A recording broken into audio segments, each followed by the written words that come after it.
Hello, and welcome to another episode of eBay Scavengers. I'm Mikey, and today with me is my partner, Wendy. Hi, everybody. We have a really exciting and unusual podcast for you today that we're really kind of amped about.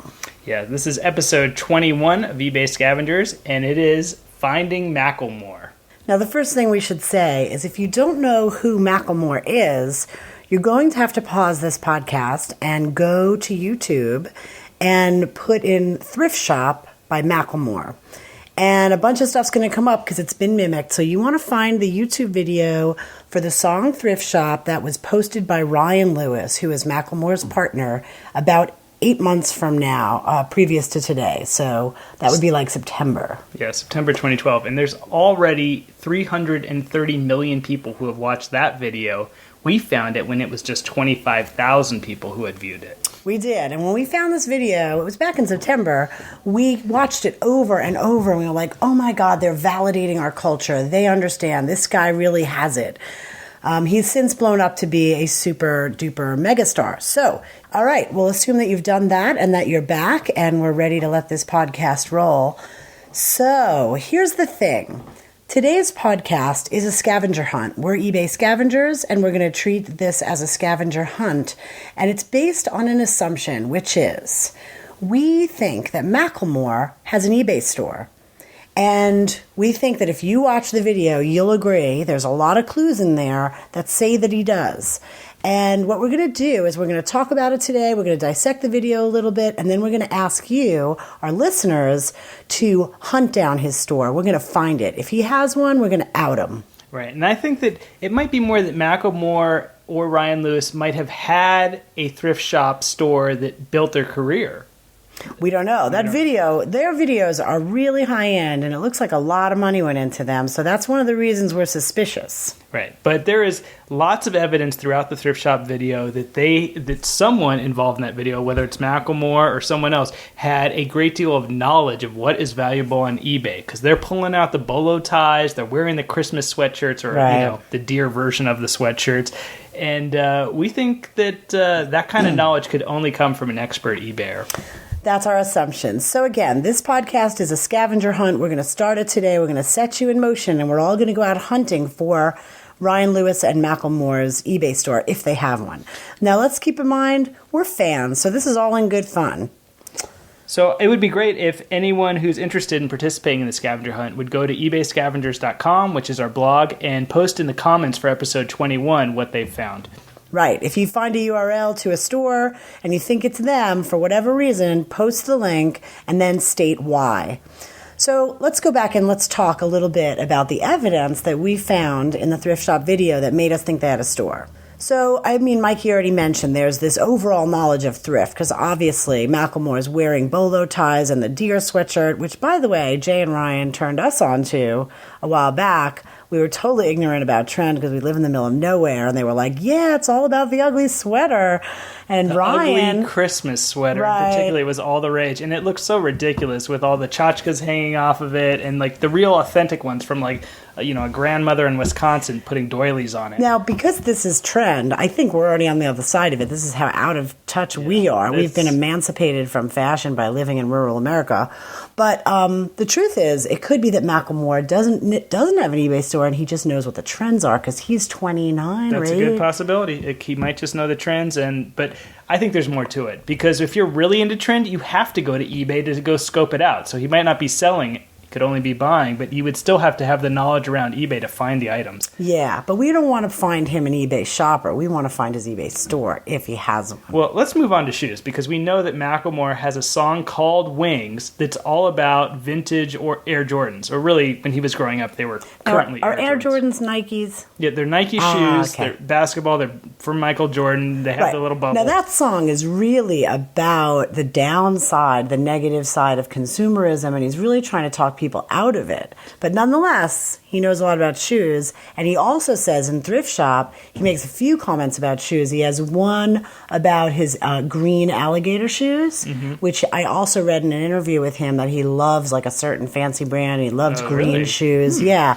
So he's got like sort of this passion for fashion, even though he's also sort of against materialism. by his songwriting. Now, anyone who sells shoes knows that alligator, lizard, those are top dollar boots. I mean, these are kind of boots, if it's a decent brand, you'll start selling at $900 and up. So, but what about the Velcro sneakers in Thrift Shop, that little clip? I could take some pro wings, make them cool, sell those. The sneakerheads would be like, oh, he got the Velcros. He got the Velcros. That was some seriously funny stuff. So if you've seen the video, we got someone, jumping out of the thrift shop in some white Velcro sneakers, and everybody's envious. But the thing is, he says, I can make them cool, sell those. Yeah, again, so someone seller. knows you can sell. He's in the thrift shop, but he's not like talking about buying. He's talking about selling. Yeah. There's another scene where Ryan Lewis jumps out of a dumpster with a bag that was just thrown into it behind a thrift shop. And the line that's used there is another man's come up. So clearly that is knowledge on multiple levels. One, that you can resell things and actually make a living off of it. But another one is the thrift store drop-off points are some of the best points to get loot because sometimes it's unsorted. We actually have a whole thing here we've seen with our local thrift shop. Well, we were recently tarp surfing, which is another story altogether, but we were out and we noticed people kept pulling up behind this thrift shop, and we were like, oh, do they work there? Or, it was certainly after hours. And it was a Sunday night or something. Yeah. And what we realized was that, like, a ton of different people in our little town go there late at night after hours and go through the donation piles that the store hasn't taken in yet. And that's what Macklemore was showing in this video. He was showing that he knew that there was value in the unacquired goods. So what else do we have? Well, I mean, there's so much good stuff in the video that tells you that they have knowledge. There's that wall of gadgetry that has like 20 vintage Polaroids. Okay, this is the scene where Macklemore is wearing the Feety pajamas, which is also a whole thing because those are very rare for adult-sized Feety pajamas. The onesie, which was Batman. Mm-hmm. Now, someone made those for the video because I already looked. No. Yeah. No. I'll tell you why I know. Because I already looked for onesies in an adult size to go to Burning Man, and I couldn't find a pair. They just didn't even exist with Feeties, and I don't know if his had the Tushy Pocket, but I was looking for both, the Feety and the Tushy Pocket and the single zipper. Yeah. Anyway, I had to make my own pair out of 4-way stretch terry cloth. I made my own pair too, but I wasn't allowed to wear them because mine came out too tight. That's true. Now, yeah, you weren't looking like a superhero in those. No, I should have had the Batman. But anyway, Macklemore had some badass onesies, and I'll bet you anything someone made those for the shot. Yeah, there's that. So that same scene is Ryan Lewis is playing the keyboard, messing with the tambourine, and that whole wall is just like vintage pornography. I mean, there's so many Polaroids and old speakers and luggage is modified into speakers. It's crazy. There was string art. Yeah, you actually have to watch that at a super high resolution, like 1080p. Not to mention, I think Ryan Lewis, we're going to have to go back and look, but I think he was wearing vintage Ray-Bans, which, as you know, we just sold a pair at our eBay store for like $200, $189. Yeah. I got them for $1. Yeah. So we know the Ray-Ban scene. But, there were some things that were not congruous with what we know about selling on eBay. So, for example, in the store that they shot the video in, there was a sign that said electronics 49 cents a pound. Now, I had looked up to see what thrift stores he was shopping in because I had gone to Seattle before Burning Man one year and went to several thrift stores, and that really felt familiar.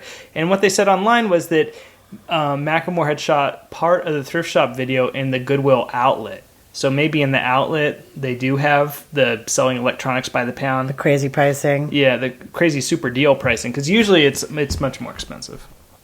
I'll tell you one thing. There was some cool stuff in there that I just couldn't get more information on, and maybe some people have written about it online, I don't know, but there was a keyboard that Ryan Lewis was pushing in a cart when Macklemore talks about... they had a broken keyboard. I bought a broken keyboard. Then I bought a kneeboard. Yeah. But anyway, so yeah, the keyboard, I was like, what kind of model is that? I know that's going to be some kind of tastemaker electronics. I wasn't able to find it, and I couldn't see the model, but I think people who know that keyboard would probably be talking about it in forums online, which model it is. Well, I'll tell you one thing. You're not going to find a DeLorean in any thrift shops, and that was the opening scene. But I guess we realized that it's really a reference. Yeah, I think that's a child of the 80s kind of reference, even though Macklemore was born pretty much when that movie came out. But the Back to the Future had the DeLorean, really popularized it, and now you see it in so much modern So you think culture. it was just but it's not really a time reference if the car came out the year he was born. Well, I think the movie came out 2 years after Macklemore was born, but he would have seen it his whole life growing up. So yeah, who doesn't like a DeLorean anyway? A vintage DeLorean, and that was a really super nice DeLorean. Because the other knockoff videos that are mimicking Thrift Shop, their DeLoreans suck. We should say that if you do become a fan of this video, which is pretty hard not to become a fan if you're an eBay seller, there's a bunch of knockoffs that other people have done that are really, really funny and worth a look. So anyway, I want to talk about some themes that came up that also make me think that he knows what he's doing a little bit too much. So there's a scene where this kid zips by in sheets and a mask and kind of looks like a superhero. And Macklemore says the line, "Probably should have washed this, smells like R. Kelly sheets." And then the kid says, "Piss." So they're referring to the smell in an unwashed item straight from the thrift shop. And it's a really good point to bring up, because condition is always an issue when you're an eBay seller. I can't tell you how many things I just quickly grabbed, sort of in that frenzied state at a yard sale, and then I got home and I was like, oh, it's busted, or oh, it stinks, or whatever, and then I have to throw it away a lot of times. I like to throw things on the line. There's one time I bought 10 jumpsuits at a flea market, and I just hung them out on the laundry line for 24 hours, let them air out. It does work. It's fine. And, they didn't smell like piss, but they smelled kind of like storagey, musty, thrift shoppy. I would throw away anything that smelled like piss. Yeah. But remember that yard sale up in the northern part of the state? We found a wool blanket, and it was a I thought it was a Patagonia or something. Oh, or Alaskan. Yeah. That's the one. So anyway, I got it for $10, which for me is a lot. I try not to ever spend more than $1 on anything, but I thought it was unusual, and I like wool. When I see it, I buy it. And it stunk like cigarettes, and the lady in the garage that sold it to me was smoking on it while I was standing there. I hate the yard sales where they're smoking on the stuff. That's the worst. It was gross. Anyway, I bought it because it was wool and it was pretty, and I knew it was special, and I hung it on the line for several days, and I'm telling you that there was no scent of smoke left. None. And I sold it for $160. That yard sale is still an enigma to me, because that same yard sale, we just bought 2 items. I bought a watch there, and we came home, and my watch was worth $300. And this was a nothing special neighborhood. Yeah. And I can't believe we walked away with 2 items that are worth hundreds and hundreds of dollars. It was really weird. And they had a lot of just pure crap, and then there were these items. Yeah, that was interesting. The other thing is, it raised the question for me when I watched the Macklemore thing, and I consider that he might be an eBay seller, are thrift shops good places for eBay sellers to find stuff? And I know Jay and Ryan find a lot of stuff in thrift shops, and I have to say, you and I primarily focus on yard sales. And, I don't know, I wonder if it has to do with geography. It's all very relative to where you are and the timing of things. I mean, my mom is a volunteer at a thrift shop in Albuquerque, and she's been telling me that lately all the clothes that come in are just garbage because of the economy. Mm. So what are you going to get and resell out of that? It's really getting thin. But, Jay and Ryan continue to find things. Well, there are good thrift shops and there are bad thrift shops. Some are just very overpriced. They don't negotiate. The quality isn't great, and then others are amazing. And they're not really sorting the stuff, and they don't know what they have coming in. So, well, I remember when we were visiting my mom, you ran out to give us time together, and you bought a bunch of pants at some thrift shop in town, and they all turned out to be great, and you resold them, right? Yeah, they were okay, but I was still paying $5 per pair of pants, so it's okay. It seems a little high for me. Well, one thing I really gotta say about Macklemore is his ethics are really out front. So, that's to me one of the best features about him, and I haven't been a fan of anybody's in years, and I'm really a fan of his. And it's a little bit in thrift shop because he expresses a sort of anti-materialism message. He shows his offense to the $50 t-shirt and says, "I call that getting swindled and pimped. I call that getting tricked by business." And I really like the anti-brand thing. I like how he's really respecting quality. He's talking about, can I have your grandpa's hand-me-downs? No, really. Can I have your grandpa's? Right. He wants the vintage quality that's out there. I like that he's showing respect for it. He knows that there was a good time for manufacturing. That goes on our evidence list of evidence that he might be a seller. Yeah. So, or I have to say, I think it's like we should be considering might have been a seller, because once you've been in the top song on the top single in like the world for the last 3 or 4 months now, he's like a millionaire. He's probably now. not doing a whole lot of eBay selling these days. So that's another part of this whole interesting thing. You know, people are loving him for his honesty and his message and his down to earthness and all that. And, you know, he just became a millionaire. So what's he going to do? Is he going to buy those alligator green shoes that are like $1,000 a pop? Yeah. Or is he going to stick to his ethic? Yeah, we'll see how the videos change. If it still looks like he's got a bunch of thrift shop set props. And that's the thing. If you watch not only Thrift Shop, but all of his videos, and even if you listen to his music, there's so much expense in there, like recording studio expense and high-end production value, backup singers, amazing layers of things. You know, I just find it a little hard to believe that they're bootstrapping it, you know? Yeah, it's suspicious to me, too. I wonder if he's got a wealthy uncle or something that might have helped out. I know that Wayne's, who's featured in the Thrift Shop song, he was working as a tech support guy because he wasn't being successful as a musician.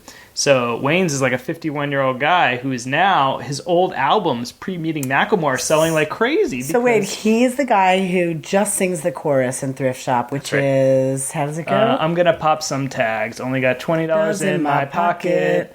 Yeah. I'm hunting. Looking for a come up. This is fucking awesome. Yeah, he's funny. Yeah, I mean, that's a part of their ethic too. You know, the band and Macklemore and Ryan Lewis are always filling their videos with their friends. Everyone's from Seattle. They're always trying to keep it really close to home and community. And again, I think that's why they're so adored. I hope they can stick it out as they grow and become more popular and more wealthy. So let's go back to the scavenger part of this, where we're going to try and out the early Macklemore that we think that was his come up to get him into this position of being number one. Yeah, so we want to send you guys out, and we're going to be out there too, and we're going to look through eBay, and we're going to take hints from the video and hints from his other videos. Just, scan his world and look for how would you find a store if this guy had one. And I think his tastes are being well displayed, unless there's a producer involved that is doing all this visual work. But I don't think so, because he's a rapper. He wrote the lyrics. It's his words, so I think it's him. I think so too. So here's what we'll do. We're just going to remind you again that ebayscavengers.com, that will link you right to our blog, and episode 21, which is this episode, you can go ahead and leave some comments about what you've found. Right. Comments and a link, and we'll all check it out, and we'll all go look and see if we agree, and who knows, maybe we'll out him. I feel like we should have a prize or something for the person who outs him if they do. We could give them... Maybe we can sell them a pair of used cowboy boots. We'll figure out a prize later. I don't know. Right, we'll tell you a bunch of thrift store crap. We're going to figure out a prize. It'll be something really crazy special. All right, so I have no idea what episode 22 will be this week, because both us and Jay and Ryan are constantly traveling for the next month. So yeah, even this podcast is a day late. We're so sorry. Yeah, so we're just barely scraping these out, and instead of doing a double podcast this week, we have virtually nothing going on in our store. So yeah, it was an uneventful week for the store, I have to say. I think it's summer. We can debate that on another podcast, but we'll catch up with you again next week, and we're going to take travel as a concept, because we are going to be traveling so much next month, and we're going to talk about ways to strategize around that, and maybe even ways to have second stores. So we'll explain what we mean by that, but in the meanwhile, have a great week and sell a lot of stuff. Good luck. List a lot of stuff. All right, bye-bye. Ciao.